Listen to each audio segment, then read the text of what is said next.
muri Zimbabwe uyamunzi kuchipinge kuvhurwa hombe apa tona kuti aiwa maZANU PF Women's League vanhu veZANU PF vojamuka vari mumusangano vakadzi veZANU PF vojamuka votanga kuti aiwa tinoda Chamisa hatichadi imimi muri Zimbabwe chiitiko ichi ndechechokwadi sana muendera mberi nenyaya iyi aiwa ndokurudzirai vasubscriber wolaika wotina on the bell icon tomochiona maupdates andokupa pano paZim News Live notoona kuti pane munhu anouya paX endo pake obva aposta video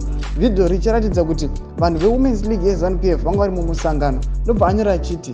violence erupted at ZANU PF women meeting and they started siyanai naye Chamisa saka ndobva angosiya comment akati copied and pasted not my research saka ndo zvatiri kuona kuti aiwa vanhu veZANU PF vakadzi veZANU PF vari kuti aiwa siyanai naye Chamisa sanoona kuti vanhu vazhinji vanhu vachireplaya papost iyi muri Zimbabwe saka pane vanouya nyora vachiti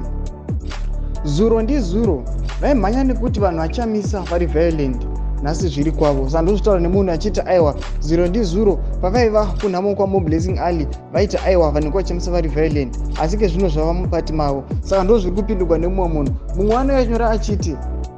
my own view is like vamwe vari kuti 2030 anenge aripo vamwe vachiti tiri kuramba naizvozvo saka ndozvitaurwa nemumwe munhu kuti aiwa apapo vari kuita slogan yekuti 2030 idi anenge achipo and then vamwe vari kuramba vachiti aiwa siyanai naye Chamisa apinde ndozvazvitaurwa nemumwe munhu mwana yanyorawo achiti